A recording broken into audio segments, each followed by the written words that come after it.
July 8th, I want to say. I hope that's correct. That's what I said on all my other videos. So, first thing that we talked about was like going into like a dip action, right? So if I'm taking that action down, we talked about lifting those hips up. So I'm going to use the bench as an example.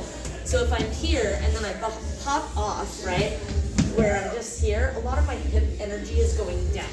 In which case, it's a really great workout. It's really not good for sustaining and holding our own weight. So what we practice doing is lifting the hips up, extending one of the legs out, so that most of the weight is going to be centered around our legs.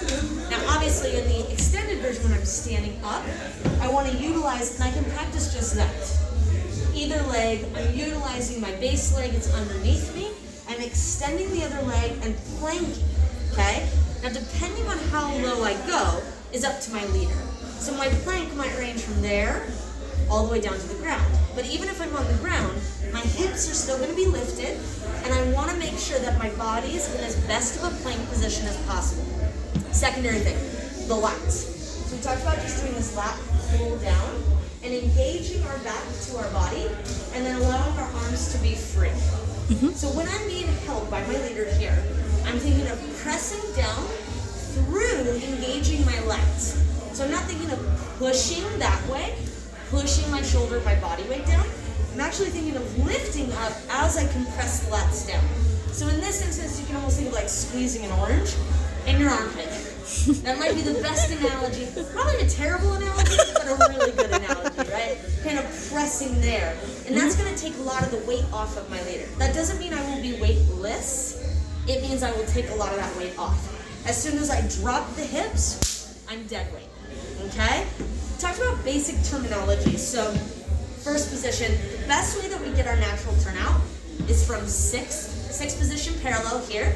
What I'm going to do is I'm going to rock my weight back into my heels and open up my feet when I squeeze my butt. That's going to be the most natural turnout, rather than forcing it and opening up in that capacity. Okay? So we have first position here, second position, which is just open. Then we have third, which is going to be more or less in our settled position, just weighted on both legs. Now I talked about it, third kind of ranges from there to there a little bit. Kind of depends on how wide people want to go for fourth position, which is there. Yep, a little bit further out. And then fifth you don't really need, but it's just a really extreme turnout, feet close together.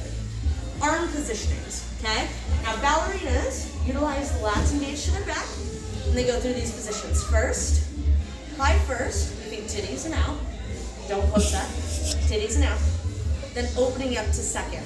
So if you look at the positioning of my arms from first to second, I want them to keep going and I want to straighten my arms. I'm keeping that bend, I'm keeping the elbows high. I don't want to drop them. So this is second, okay? Fourth you don't really need, but it's here, just in case you want to work on it and try it. And then fifth, both arms up, shoulders are down, and they're kind of in front of me, where I can see them. So I don't want them on top of my head, they're slightly in front. All right, we talked about transitioning through different arm positions once our lats are engaged, okay? The reason we bring this up all about the lats is because we deal with connection a lot. So we're gonna go to the wall, let's go over here. So we talked about utilizing the wall a lot in regards to our connection. So if I'm gonna fall into a push-up, if I lock my arms out, I'm gonna hit that wall pretty hard. If I have nothing, I'm gonna face slam into the wall. So what I'm thinking of is through my back, which is what push-ups, generally speaking, work on the back and the shoulders. As I go into it, it's a catch, absorb, redirect. Catch, absorb, redirect. So my arms are involved, but they aren't tightening. There's not strength in them. There's energy, there's purpose, but not strength. So practice just that, guy. Catch, absorb, redirect. Catch, absorb, redirect. Okay? And that's going to help us understanding our body positioning for when we go into connection.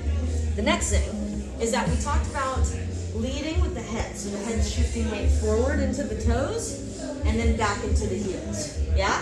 So I think about it as if there's a string that's pulling my head forward. And what it's going to do at first is just shift the weight forward into the toes to the point where then my feet need to catch up. And then back. Back into the heels and then take it back. Now if you notice here, you have a tendency of keeping those hips up as you're going back. I still want them to be stacked. So head on top of shoulders, on top of hips, on top of heels, then the whole body is moving back. Yeah? Don't keep the hips lifted in that instance, yeah? Then we talked about, just so you know, plie. plie is just going to be the action of bending into our knees. We talked about rond jean, okay? Ton lié, which is a transition through plie on one side into then the other. And then we went through our various positions. I think that was all the ballet. We did chenets, pirouettes, coupes, passes. Did I cover everything? I feel like I'm missing something. No, I think you got most of it. If I think of anything, I can let you know. Yeah, we talked about the drill of just walking and then walking backwards.